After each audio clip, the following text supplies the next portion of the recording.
Graças e paz, meus irmãos, bom dia. Vamos para o texto da primeira carta de Pedro, capítulo 4. Estamos expondo a primeira carta de Pedro e nós terminaremos o capítulo 4 hoje.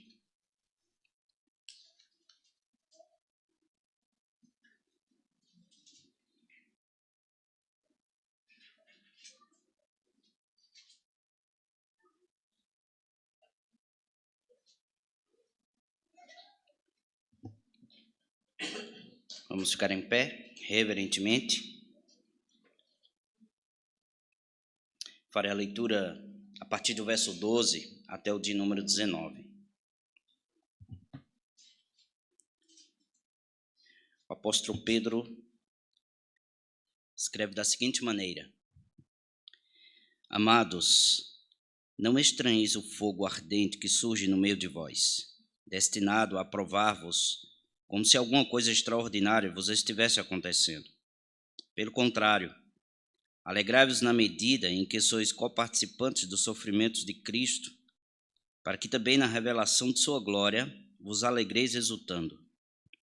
Se pelo nome de Cristo sois injuriados, bem-aventurados sois, porque sobre vós repousa o Espírito da glória e de Deus. Não sofra, porém, nenhum de vós como assassino, ou ladrão, ou malfeitor, ou como quem se intromete em negócios de outrem. Mas se sofrer como cristão, não se envergonhe disso, antes glorifique a Deus com esse nome. Porque a ocasião de começar o juízo pela casa de Deus é chegada. Ora, se primeiro vem por nós, qual será o fim daqueles que não obedecem ao Evangelho de Deus? E se é com dificuldade que o justo é salvo, onde vai comparecer o ímpio, sim, o pecador? Por isso também, os que sofrem segundo a vontade de Deus, encomendem a sua alma ao fiel Criador na prática do bem. Amém. Vamos orar. Deus santo e poderoso Senhor, Tu és digno de toda honra, glória, poder e majestade. Estamos perante o Senhor para Te ouvir, Deus, que Tua palavra, que a Tua fala venha constranger os nossos corações a Te obedecer. Sejamos levados à obediência, Senhor, sejamos levados à alegria exultante no Senhor. Que possamos compreender as situações em que muitas vezes nós nos encontramos, sabendo que o Senhor é soberano e sobre nossa vida o Senhor tem todo domínio. Obrigado, Deus, por tudo. Fala aos nossos corações, por Jesus Cristo, o nosso Senhor. Amém. Pode assentar-se, meus irmãos.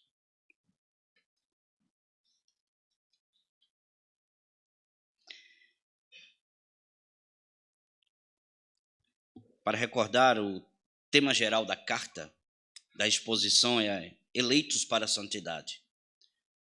O povo de Deus, ele foi eleito exatamente para viver uma vida santa, e este é o tema do apóstolo Pedro. Mas o tema de hoje, dessa parte, dessa perícope, do verso 12 ao verso 19, é o sofrimento e a bondade de Deus. No curso do capítulo 3 até o capítulo 4, em que nós estamos, o final do capítulo 3 e o início do capítulo 4, como também o final dele, observamos pontos difíceis de compreensão do texto. O apóstolo ele continua escrevendo de maneira que ainda traz um grau de dificuldade para a compreensão de todos nós, neste tempo, neste período. Mas no pensamento do apóstolo Pedro, ele ainda tem em mente o cuidado pastoral com uma igreja que estava sendo perseguida, uma igreja que estava sofrendo. O povo estava sofrendo perseguição pelo bom nome de nosso Senhor e Salvador Jesus Cristo, e o apóstolo quer, como bom pastor, encorajá-los, quer levá-los ao encorajamento, quer levá-los a conhecer a situação em que estão e que o Senhor é o nosso Deus e que jamais Ele vai desamparar o seu povo. Todo cristão que tem uma vida dedicada a Deus, uma vida piedosa, sofrerá algum tipo de perseguição, seja no trabalho, seja na escola, seja com os vizinhos, seja até mesmo na família, Porque há sempre pessoas que não amam a verdade, não amam o Senhor Jesus Cristo e se opõem ao evangelho dele, ao evangelho do Senhor.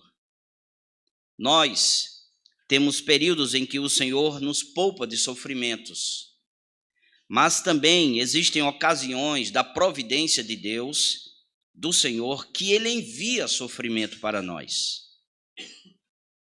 Podemos até mesmo afirmar, pela palavra de Deus, uma leitura atenta, que o envio de tribulação e sofrimento são atos salvadores de Jesus Cristo.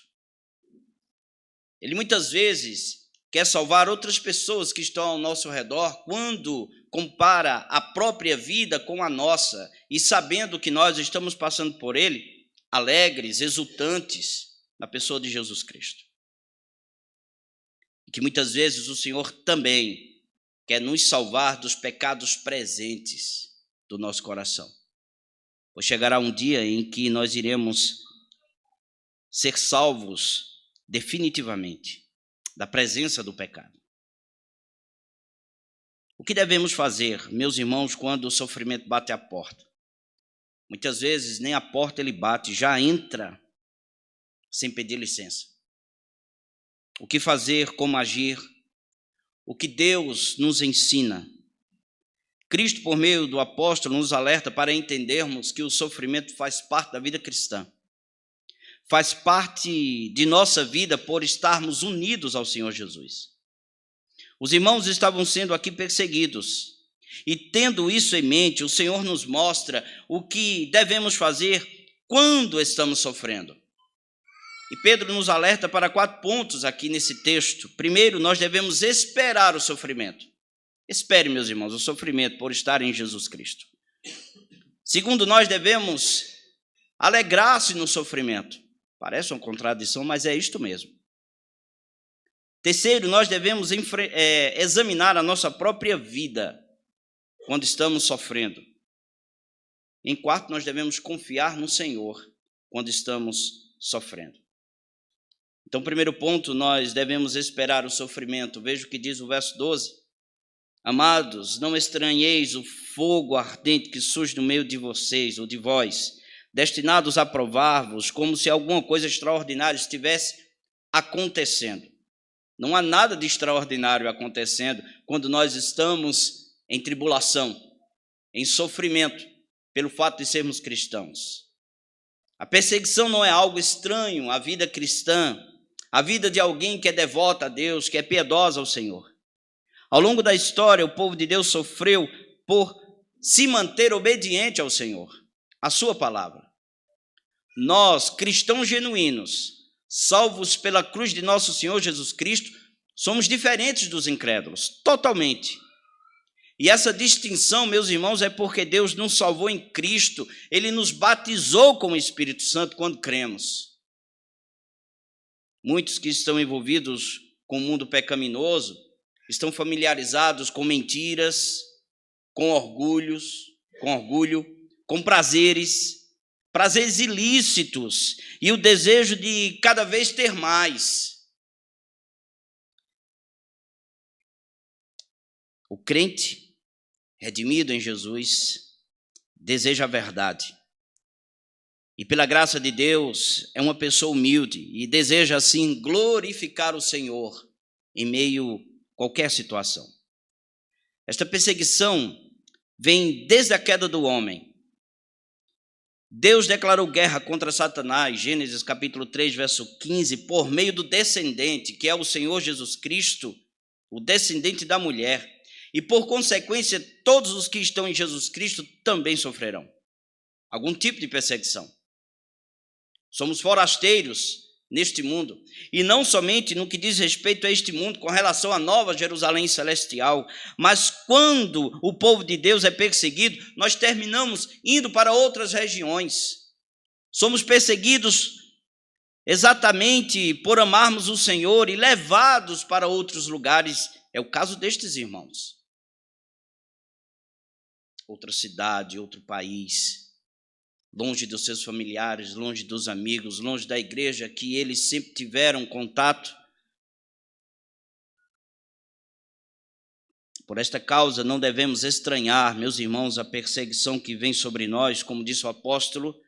Não estranheis o fogo que surge no meio de vocês, destinado a provar-vos, como se alguma coisa extraordinária estivesse acontecendo. A palavra fogo aí, no verso 12, significa também incêndio, como está descrito em Apocalipse capítulo 18, verso 9 e verso 8, falando do juízo de Deus contra a prostituta, ou a grande prostituta, a Babilônia. Os reis da terra vão lamentar e ver a fumaça do incêndio, do juízo de Deus. É a mesma palavra, mas é certo que Pedro não está falando sobre isso. Pedro está dirigindo-se a crentes, a redimidos no Senhor Jesus Cristo, e que o juízo eterno não está sobre aqueles que estão na pessoa de Jesus. Ele deve estar pensando na acepção da palavra que está descrita em Provérbios, capítulo 27, verso 21, que diz o seguinte: o fogo prova a pureza da prata e do ouro. O apóstolo repete isto no capítulo 1, verso 7, que diz assim: para que, uma vez confirmado o valor da vossa fé, muito mais preciosa do que o ouro perecível, mesmo apurado por fogo, redunda em louvor, glória e honra na revelação de Jesus Cristo. A figura aqui é do ourives, e dá a entender que esse sofrimento purifica o povo de Deus, fortalece o povo de Deus. Essa é uma ideia reforçada pelo fogo, de que o fogo surge no meio de vós, destinado a provar-vos.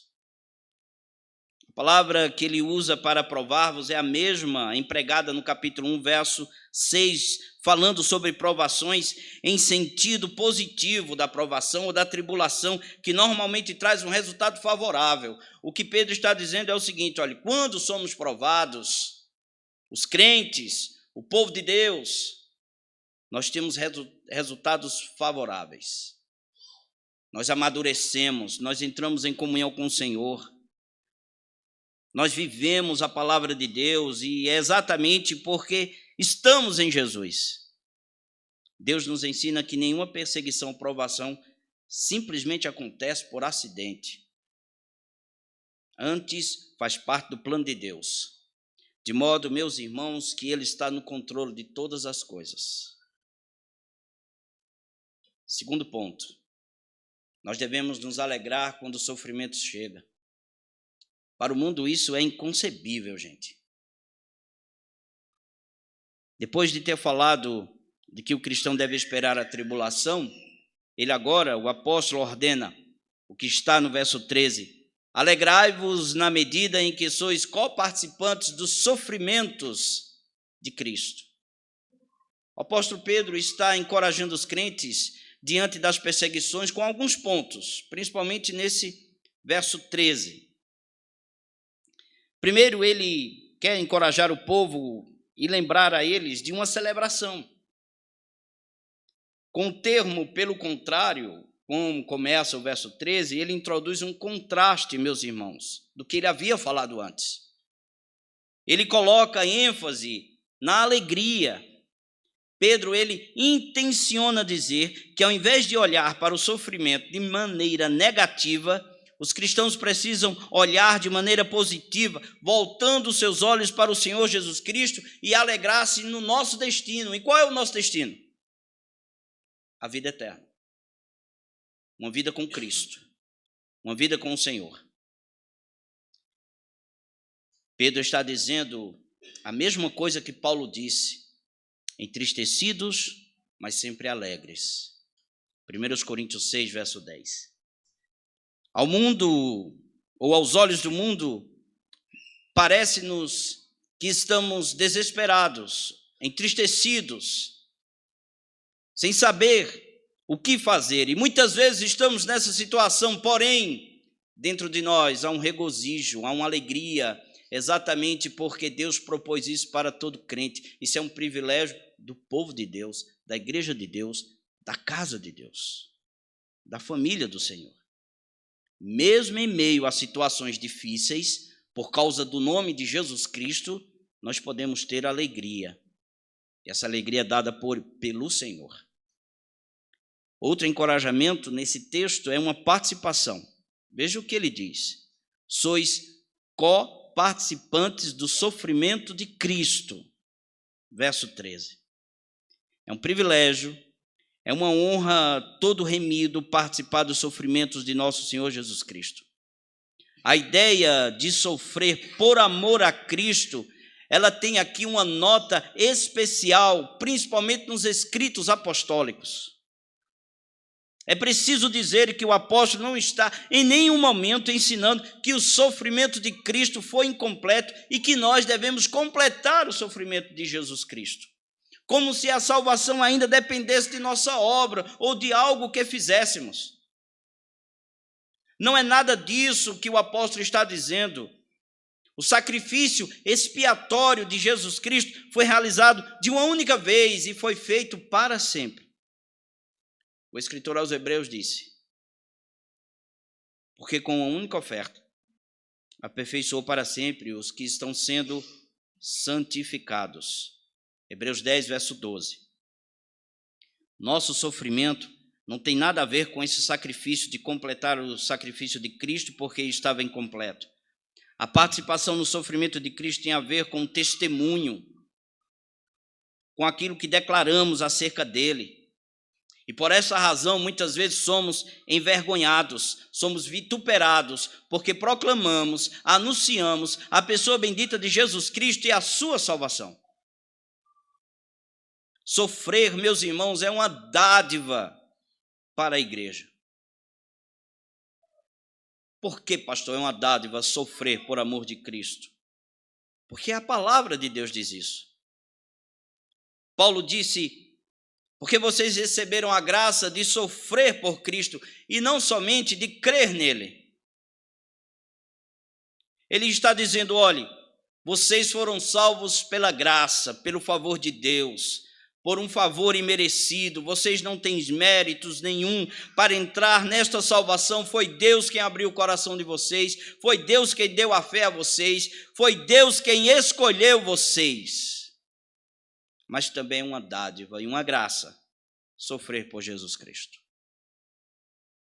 Por isso nós devemos exultar nisso. Por esta razão, a alegria da participação com relação à glória destinada aos santos. Mas por que eu devo me alegrar em meio ao sofrimento? Porque você, meu irmão, minha irmã, igreja do Senhor, vocês estão destinados à glória eterna. Não há falha nisso. O Senhor prometeu que nós estaremos com o Senhor para todo sempre. E se isso não trazer consolo ao nosso coração em meio a tribulações, não há outra coisa que possa consolar o coração de vocês. Outro ponto é uma exultação que ele nos encoraja.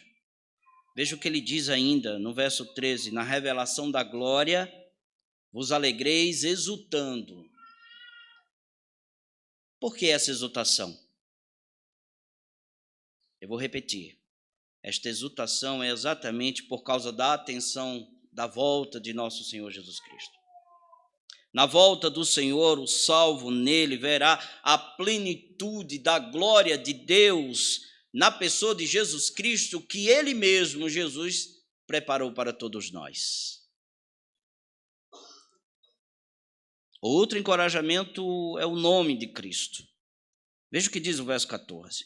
Se pelo nome de Cristo sois injuriados, bem-aventurados sois, porque sobre vós repousa o Espírito da glória e de Deus. O conceito de nome tem a ver com a identidade da pessoa, com a personalidade da pessoa.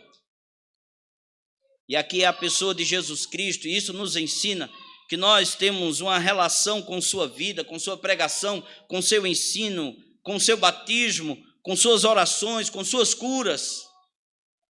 Essa é a pessoa de Jesus e nós temos um compromisso com tudo isso. Com este nome que tem poder, que é glorioso.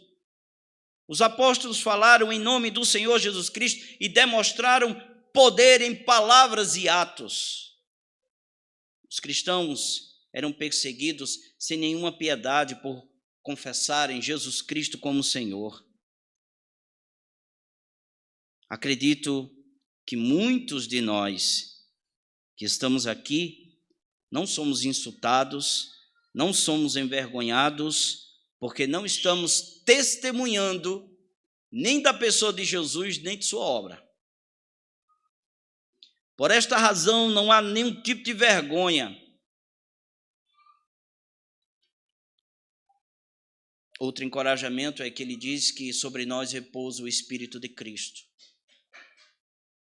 Veja o que diz ainda o verso 14: se pelo nome de Cristo sois injuriados, bem-aventurados sois, porque sobre vós repousa o Espírito da glória e de Deus. Somos bem-aventurados, muito felizes. Os cristãos são felizes exatamente porque sobre nós repousa o Espírito de Cristo, o Espírito de Deus. Nesse verso há algumas questões textuais. Algumas traduções afirmam como a nossa, o Espírito da glória, que é o Espírito de Deus, umas traduções dizem, mas a NVT traduz da seguinte maneira: se vocês forem insultados por causa do nome de Cristo, abençoados serão, pois o glorioso Espírito de Deus repousa sobre vocês.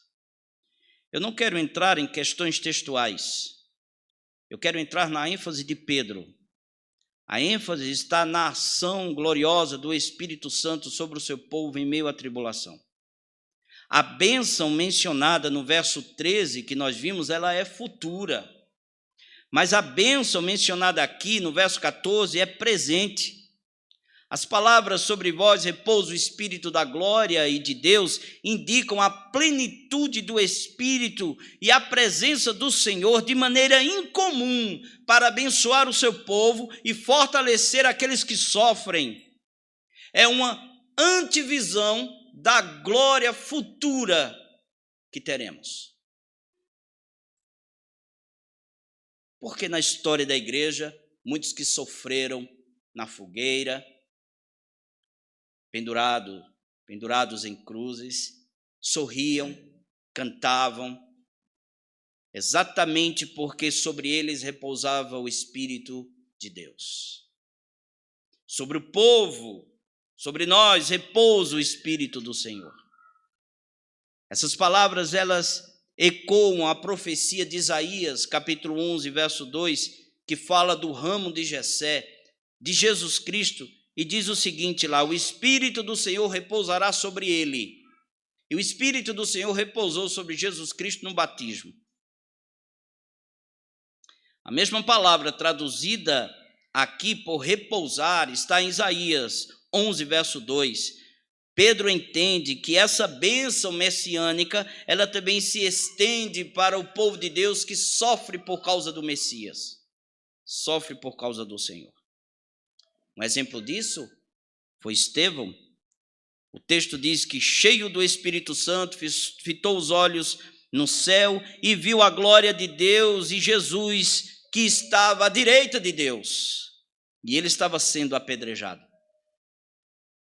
Nesse versículo, a palavra glória aponta para outro tema. A habitação do Espírito Santo dentro dos crentes é um cumprimento da nuvem da glória de Deus. Quando Salomão fez o templo, a nuvem baixou e a glória de Deus encheu o templo. Isso significa que o Espírito repousa sobre nós. A Shekinah está sobre o povo de Deus, sobre a casa de Deus, sobre nós. Por esta razão, nós devemos nos alegrar no Senhor.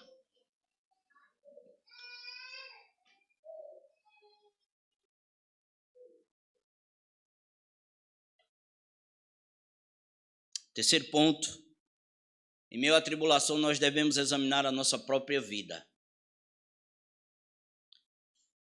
Veja o que diz o verso 15 ao 18. Não sofra, porém, nenhum de vós como assassino, ou ladrão, ou malfeitor, ou como quem se intromete em negócios de outrem, ou alheio. Mas se sofrer como cristão, não se envergonhe disso. Antes glorifique a Deus com esse nome. porque a ocasião de começar o juízo pela casa de Deus é chegada. Ora, se primeiro vem por vós, qual será o fim daqueles que não obedecem ao evangelho de Deus? Verso 18. E se é com dificuldade que o justo é salvo, onde vai comparecer o ímpio? Sim, o pecador.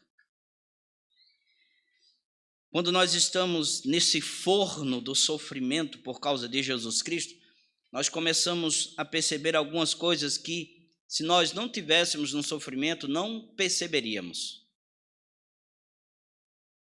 Nós vimos que o fogo ardente é um processo de refinamento de Deus para a vida do seu povo, da igreja, que tira as escórias de todos nós e purifica a nossa vida. Pedro aponta aqui para alguns pontos para examinarmos nossas vidas em meio ao sofrimento. Primeiro, eu devo entender o motivo do sofrimento. Por que estou sofrendo? O verso 15 diz isso. Não sofra, porém, nenhum de vós como assassino ou ladrão, malfeitor, ou como quem se intromete em negócios de outrem. A bênção que falamos no verso 14 não é dada a qualquer tipo de sofrimento, meus irmãos. Se um cristão confessa Jesus Cristo como seu Senhor, como seu Salvador, mas desobedece à palavra de Deus, colocando-se em uma situação difícil de desobediência, ele precisa saber que ele vai sofrer, e não somente ele, mas todos os que estão à sua volta. Porém, sofrer como cristão, mostrado aqui por Pedro no texto, não é sofrer por conta de seus próprios pecados, mas sofrer, como já vimos, por sua identidade com a pessoa de Jesus Cristo, por sua participação na vida de Jesus Cristo como seguidor dele. E Cristo não é malfeitor. As Escrituras nos mostram que quando Abraão, Davi e o próprio Pedro desobedeceram a Deus intencionalmente, sofreram consequências. E como nós iremos escapar se vivermos em pecado intencional? Nós iremos sofrer. Mas, repito, não é esse o sofrimento que Pedro está dizendo. Pedro nos ensina o tipo de sofrimento que o remido deve passar. Não é por ser criminoso, intrometido, mas por sua piedade, por sua devoção a Jesus. O segundo tipo de exame, eu não devo me envergonhar de Cristo no sofrimento, mas glorificar o seu nome. É isso que está no verso 16, quando ele diz: mas se sofrer como cristão, não se envergonhe disso, antes glorifique a Deus com esse nome. Preste atenção que Pedro ele faz um contraste da glória com a vergonha. Quando alguém está sofrendo por causa do nome de Jesus Cristo, ele faz esse contraste. As pessoas que estavam sofrendo dessa forma eram, sem dúvidas, tentadas, meus irmãos, a achar que talvez a sua fé na pessoa de Jesus Cristo fosse mal fundamentada, ou que talvez devesse sentir vergonha de si mesma por crer em algo ofensivo à sociedade. Isso é normal. Os insultos, as calúnias dos incrédulos têm por vezes a intenção, meus irmãos, de causar vergonha e, portanto, de marginalizar os que creem algo tão ultrajante para a sociedade. E o que é ultrajante? A morte de Cristo e a sua ressurreição. A colocação do apóstolo Pedro aqui no texto nos constrange de duas maneiras. O primeiro constrangimento é que o próprio Pedro lembra-se do tempo em que ele se envergonhou de nosso Senhor e Salvador Jesus Cristo. Ele negou Jesus, ele se envergonhou de Cristo, mas Cristo o restaurou. Se você estiver se envergonhando do Senhor Jesus e for realmente um crente, eu creio piamente que Deus vai transformar a vida sua. O segundo constrangimento é que o próprio Cristo não se envergonha de nós. E temos motivos para envergonhar. Nós damos motivos para que Cristo se envergonhe de nós. Mas veja o que o escritor aos Hebreus diz: pois tanto que santifica como os que estão sendo santificados, todos vêm de um só. Aí ele completa: é por isso que Jesus não se envergonha de chamá-los irmãos.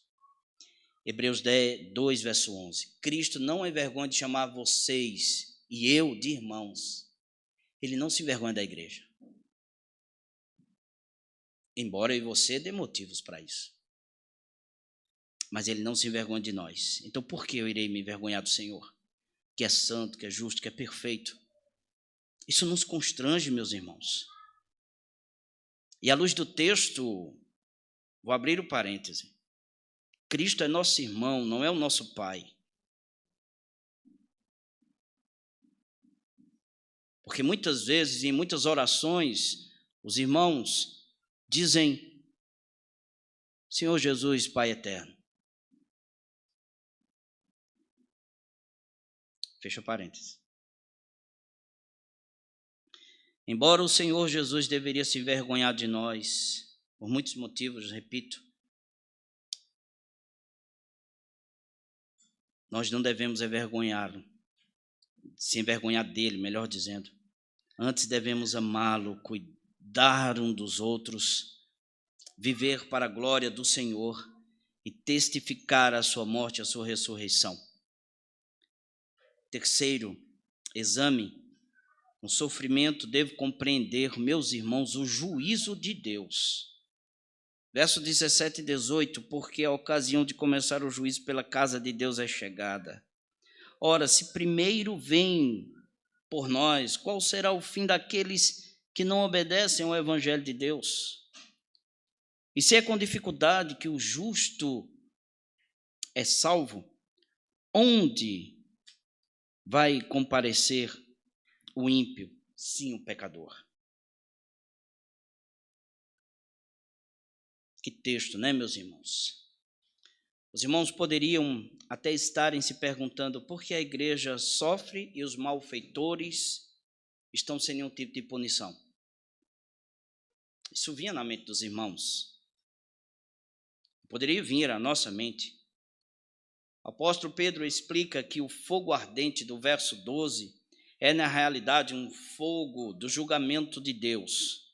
Mas essa palavra traduzida por julgamento não tem nada a ver com a condenação eterna, mas é muito mais amplo em seu sentido. É um termo que pode estar falando de julgamento de avaliações boas ou más. É um termo que pode estar falando de julgamento de avaliações, um julgamento que pode resultar em aprovação ou disciplina. E nós somos filhos do Senhor, e Ele pode nos disciplinar, sim. A ideia aqui é que Deus começou a julgar dentro da igreja para mais tarde sair e julgar o mundo. Esta é a ideia. A tradução que estamos vendo aí, no verso 17, casa de Deus. Não está casa de Deus, algumas traduções, família de Deus, nos remete ao templo do Senhor. Se lembra o que Isaías disse? A minha casa será uma casa de oração. O assunto que ele já teria falado antes, sobre o templo. Veja o capítulo 2, verso 4 e 5. Chegai-vos para ele a pedra que vive, rejeitada assim pelos homens, mas para com Deus eleita e preciosa. Também vós mesmo, como pedras que vivem, sois edificados casa espiritual, para ser de sacerdócio santo, a fim de oferecer de sacrifícios espirituais agradáveis a Deus por meio de Jesus Cristo. Meus irmãos, para os estudiosos da palavra do Senhor, existem 3 textos no Antigo Testamento que estão na mente de Pedro. Ezequiel capítulo 9, Zacarias capítulo 13 e Malaquias capítulo 3. Eu não quero ver todos esses textos, nem vou analisá-los todos, porque eu acredito que Pedro esteja trabalhando, meus irmãos, Malaquias 3, do verso 1 ao verso 3. E eu quero ir com vocês lá nesse texto.